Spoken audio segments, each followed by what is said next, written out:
It's week 3. Ready to get serious? Yeah!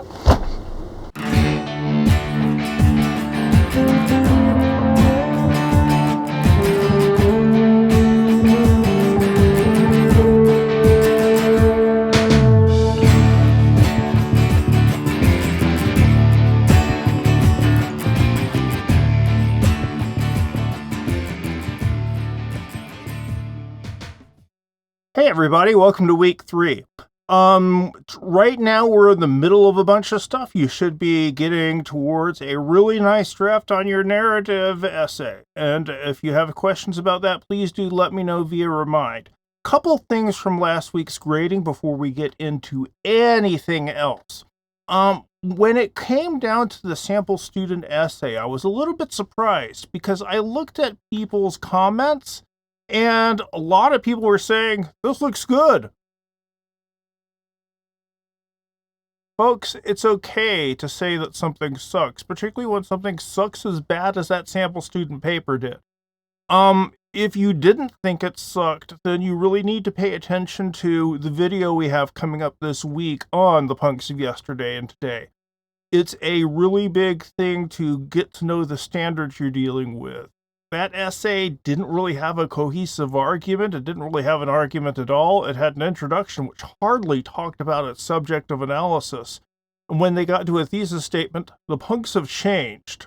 Well, yeah, punks have changed. They're not going to be the same as they were way at the beginning. So, through the videos on the sample student paper, the punks of yesterday and today, and on the ranging essays too, really try to narrow down on what the class standards are. I want to prepare you as much as possible for this, so when you get your own narrative essay assignment grades back, you're prepared for it. The second thing was on the writing skills builder. I have the best 2 that I saw posted in this week's folder for a vote. Read them both, vote on your favorite. You'll get bonus points for voting, and the winner will get even more bonus points.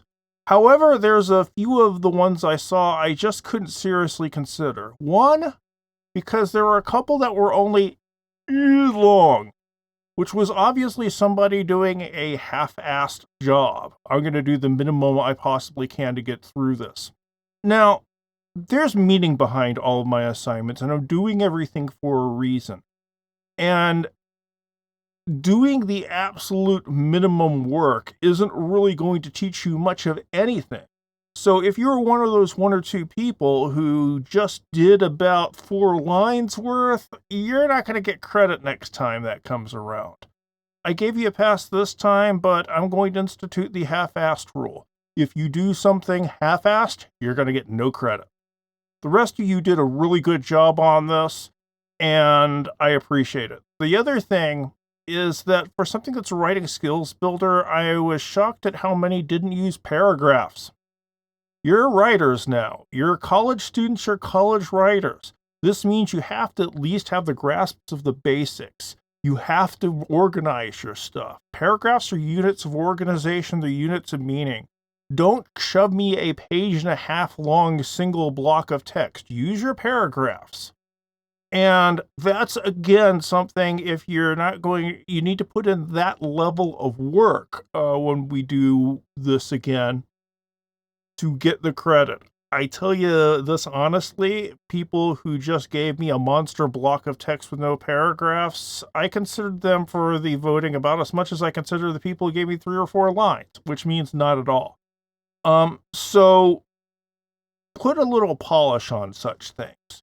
Now, this week, the major things you should be doing, we have a very interesting article called Guns in the Family, that you're going to be reading, and we're going to have a discussion on it. We have a writing skills builder on a metaphor, and do the best job you can on that. There's a video which explains the kind of things I'm looking of and thinking of and why I'm asking you to do metaphor.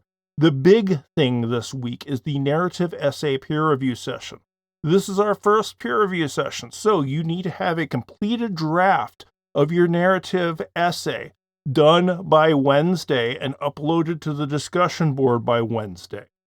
Then you have until midnight on Friday to read 2 other students' papers and respond to them using that document evaluation form.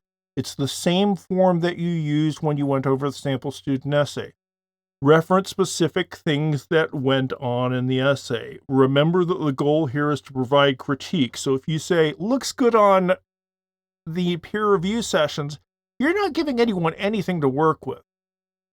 It's better to point out things that need to be changed because that's the kind of feedback writers need. Writers don't need to be told everything is awesome, particularly when everything isn't awesome. And I've been doing this a long time because I'm 136 years old at this point, and I've never written anything that looked great after 1 week working on it. There's always something to fix. Hell, there were papers that I worked on for a year and still needed to be fixed in a lot of ways.